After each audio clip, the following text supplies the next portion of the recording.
Did you know that India has the highest illiteracy rate of any country in the world?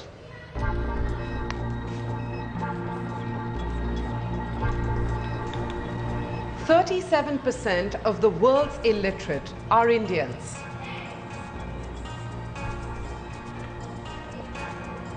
%58% of our kids don't complete primary school.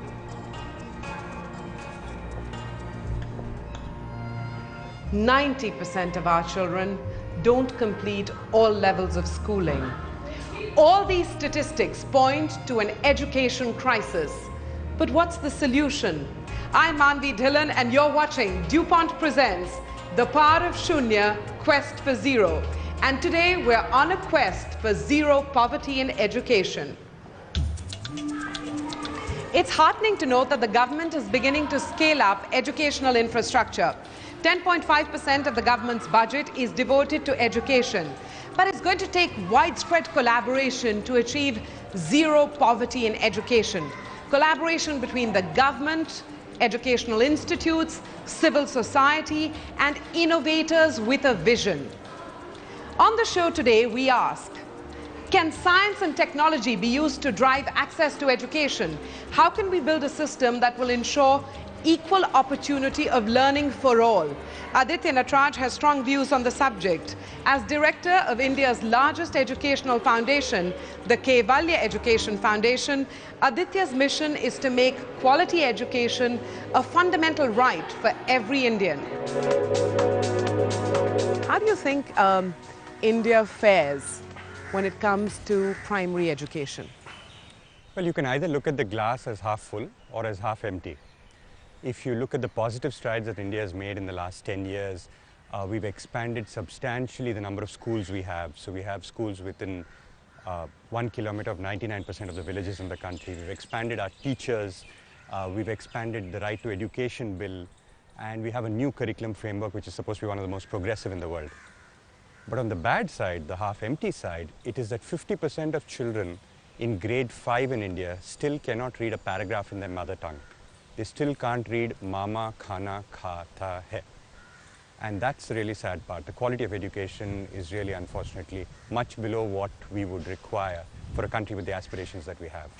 What, to your mind, then, are the obstructions to higher quality education? What's coming in the way? We're teaching in multiple languages across the country, from Hindi, English, Malayalam. Every language in the country is school systems are trying to teach in. Two, there's so much socio-economic diversity. We're not a homogeneous country. There are tribal children who have never been to school before, and there are other English learners who have been to school for 4 different generations. There are social issues that we are trying to handle, because there are communities which don't yet send their girls to school, struggling with a lot of still social issues before actual learning can happen, because it's an extremely new phenomenon for a majority of the population. Our education system suffers from a shortage of schools, classrooms, teachers and resources. Because of the poor quality of teaching, children often drop out in primary school. Those who stay on learn little. How do we ensure equal access to education, regardless of age, gender, location or personal circumstance? How do we start from scratch and build an invincible new approach to education? Well, School in the Cloud is one such idea that has the power to revamp the entire education system across India.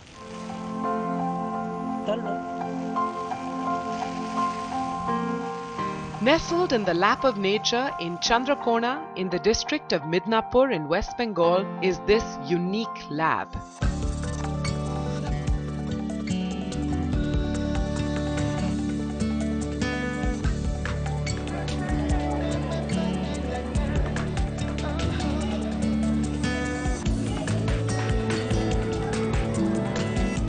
The School in the Cloud is slowly transforming the way education is imparted in this town.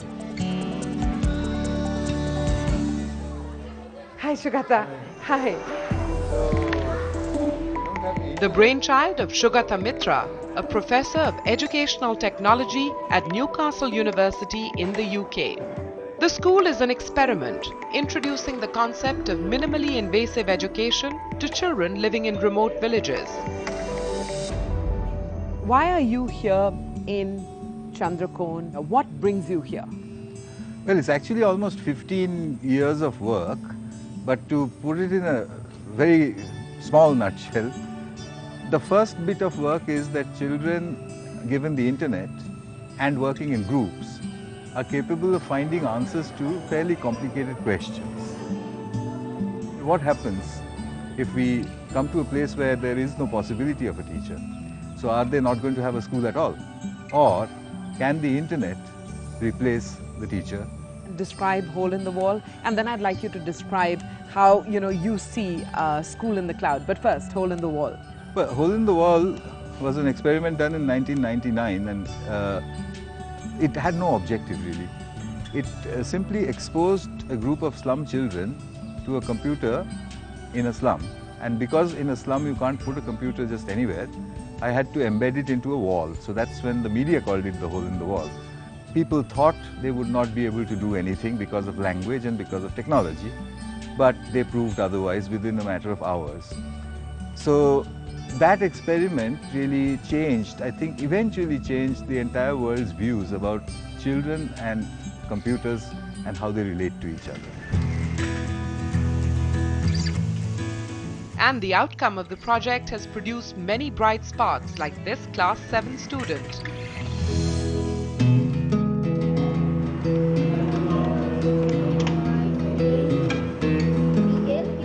Krishnendu Koshari is excited about visiting the lab every evening after school hours. He enhances his learning skills in these unsupervised sessions through Google search and in the presence of an appreciative granny. हमारे teacher Bappa दा वो Skype को type करके ग्रानी class को चालू करता है और वो जिस ग्रानी मैम के साथ हम बात करते हैं वो कुछ क्वेश्चन देता है और हम दोस्तों के मिलके वो क्वेश्चन का आंसर ढूंढते हैं और जब डे क्लास नहीं होते तब बप्पा दा हम लोगों को एक भी क्वेश्चन देता है और हम लोग को वो ढूंढना पड़ता है.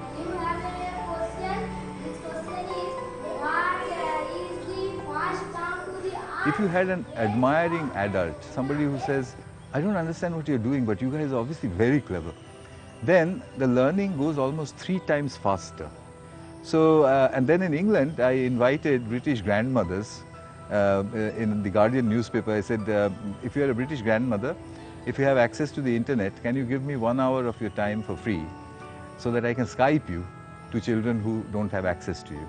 So what you see out here, the school in the cloud, is in a way the hole in the wall Taken indoors. turned inside out, okay, or outside in if you like. So it's a chaotic environment and you need that chaos because otherwise learning doesn't happen. Secondly, you need the absence of supervision, which is what makes it controversial. And thirdly, you need the presence of an admiring adult sometimes. The universal grandmother approach, which is not tied to gender or age, enables the child to study in an informal setup. This is Mandi in India, but I don't know whether to call you a granny or not, but I'm assuming that for the school in the cloud, you're a granny, right? Well, that's yes. Grandpa. Yes. I think it's non-gender specific. Yeah. This show is called The Power of Shunya, Quest for Zero. What do you think is the overlapping territory between this, The Power of Shunya, Quest for Zero, and School in the Cloud? Well, I have pretty much mixed feelings about that. To me, zero illiteracy in this country means the ability of everybody to be able to write their names on a piece of paper. I don't think that's an important ability anymore, so maybe the idea itself is obsolete. Would we rather have children who can write their names in ink on a piece of paper, or would we rather have children who can search the internet and find out things for themselves? I would definitely think the latter. So yes, zero illiteracy, but first you have to redefine what literacy means today, as opposed to what the government defines it as. It might not be an acceptable practice in most schools to create an environment without teachers, but School in the Cloud is one model that truly exemplifies the emergence of learning out of creative chaos, setting the sky as the limit. A strong innovation that challenges the current schooling system by refusing to be limited by location. But language is a barrier. Well, science has a solution for that too.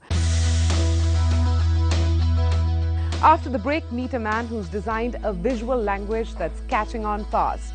The Power of Shunya Quest for Zero will be back in a moment.